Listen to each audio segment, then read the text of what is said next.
Bonjour, c'est Cryptolyse. On va faire un petit point sur VET, donc VET, la crypto-monnaie de VeChain.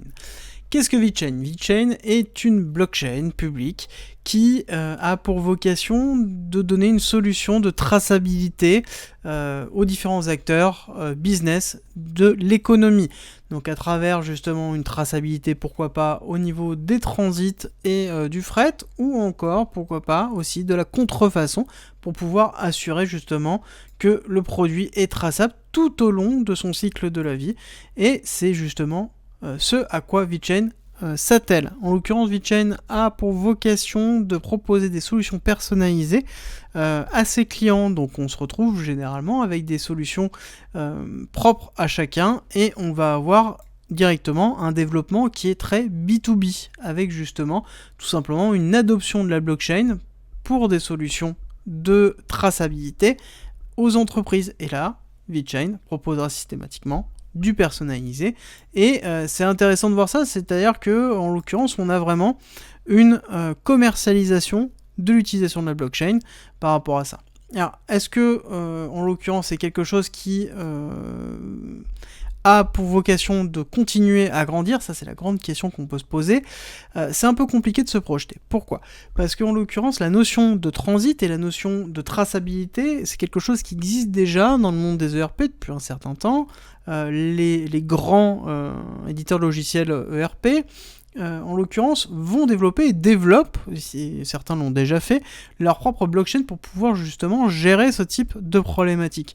Donc, est-ce qu'ils auront tendance à aller chercher un acteur extérieur? Pas forcément. Par contre, VeChain va attaquer tout simplement ceux qui ne sont pas dans ces schématiques-là, ou qui ne sont pas encore dans ces ERP, ou qui n'ont pas encore accès à ces ERP, qui ont eux-mêmes directement leur propre système, en leur proposant une solution de blockchain qui est interfacée, pourquoi pas, avec justement le logiciel qu'ils utilisent eux. Et du coup, on a quelque chose qui est intéressant dans la commercialisation. Est-ce que c'est quelque chose qui, sur le très long terme, va se marquer? Surtout qu'on commence à avoir un certain nombre de concurrents par rapport à VeChain, même si VeChain est quand même en avance depuis un certain temps dessus. Néanmoins, il va falloir suivre le projet par rapport à ça, voir que, justement, s'ils sont capables de pouvoir assurer une transformation lorsqu'il y aura besoin, à un moment donné, par rapport à ça. Donc voilà, c'est la seule petite chose sur laquelle il va falloir faire attention. Rejoins-nous sur Discord, tu y retrouveras notamment ma stratégie d'investissement qui est disponible gratuitement. Je montre comment je construis mon bag, le fonctionnement de mes optimisations, quand acheter, quand vendre, tout pour éviter justement les principaux pièges. Si tu aimes mon contenu, like, partage et abonne-toi, ça m'aide énormément. Alors, on va regarder un petit peu où on en est au niveau de la technique, parce que c'est un projet qui est excessivement intéressant, et techniquement aussi, parce que tout simplement on retrouve plein de choses. La première chose qu'on retrouve, c'est une période d'accumulation qui a été longue, normale, étant donné que c'était une période sur laquelle il fallait qu'il y ait une notion de commercialisation, il y avait le projet à terminer, et on a eu quand même une première partie qui s'est poussée justement en 2020, et on a eu quand même vraiment en 2021 une énorme poussée qui nous a amené sur le VeChain, sur le VET à 0,28 pardon, pour former justement une schématique de Wyckoff, une schématique de Wyckoff qu'on connaît maintenant bien si vous suivez la chaîne, qui est une distribution avec un BC ici, un AR, un ST. Donc on a bien une schématique de Wyckoff qui fait BC, AR, ST, et donc du coup on est en train de chercher le saut. Donc c'est-à-dire que on va aller prendre la liquidité de l'AR, chose qui a été effectuée, et aller prendre la liquidité basse pour pouvoir ensuite faire un nouvel ATH, faire un UT, et cet UT là, en l'occurrence, prendra la liquidité du BC et donc fera un nouvel ATH par rapport à cette schématique là. Donc on va regarder un petit peu où on en est par rapport à ça. Pour pouvoir se projeter, j'ai tiré tout simplement une prolongation de Fibonacci du BC à la R en allant jusqu'au ST, et ça m'a donné des niveaux intéressants. Le premier niveau était le 272 à 0,06, le 1 382 à 0,043, donc à 0,43 à 0,043, et on a le 1,618 qui est très bas, qui est à 0,086. Donc on a quand même quelque chose qui appelle vers le bas par rapport à ça. On a un order block qu'on a noté très important qui était à 0,05 et qui descend jusqu'à 0,035 à peu près, 0,033 exactement, qui serait justement intéressant d'aller chercher. Et on voit qu'on a commencé à taper dedans et on va le voir justement un petit peu après. Alors, par contre, qu'est-ce qu'on a au niveau du retracement du Fibonacci? On place le Fibonacci, on regarde où on est et on voit qu'on a commencé à faire une incursion dans le 786. En l'occurrence, on pourrait avoir une schématique d'Elliott qui se met en place et qu'on retrouve d'ailleurs sur quand même pas mal de cryptos actuellement, notamment beaucoup d'altcoins. Et ça m'interpelle parce que on a un marché qui est en train de se construire.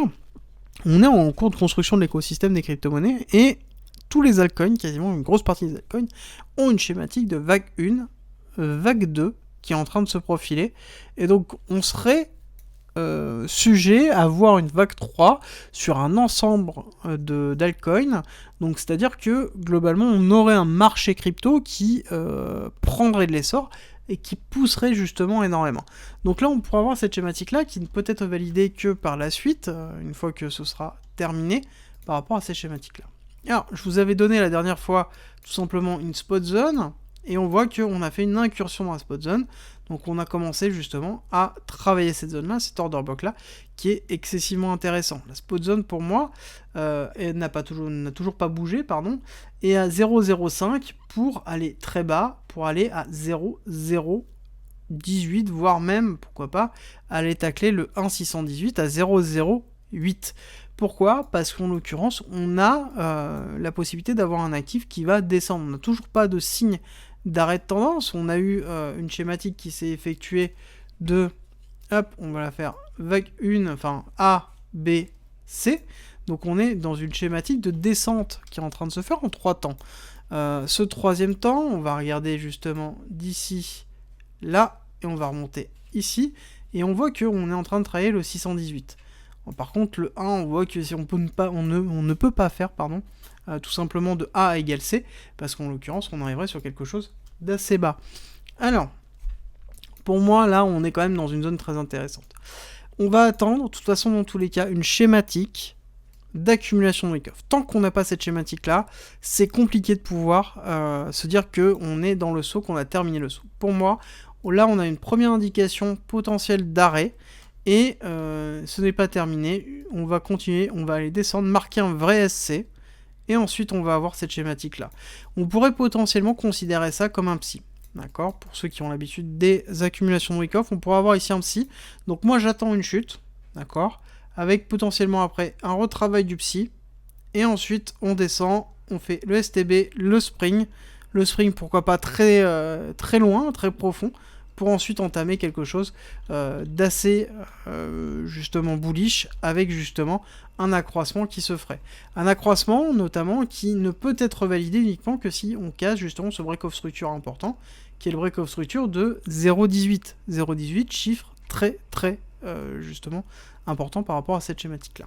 Alors, admettons, donc nous avons une schématique de vague 1, vague 2, qui est en train de se profiler, on a quelque chose qui est en train de se faire, donc on va tracer la vague 1, on va aller la vague 2, alors, on va aller jusqu'à la fin de l'order block, hein, on va pas aller plus loin, vague 1, vague 2, fin de l'order block, on va aller sur le 618, et on voit qu'on est à 0,48. 0,48 pour un objectif qui, en l'occurrence, serait l'objectif de la fin de vague 3, et si on regarde un petit peu où ça nous mène, on aurait, hop, un potentiel de 1300%, donc quelque chose qui serait quand même très intéressant. Par contre, il est évident qu'il faut se dire que c'est quelque chose qui sera sur le long terme, qui ne peut pas arriver du jour au lendemain, et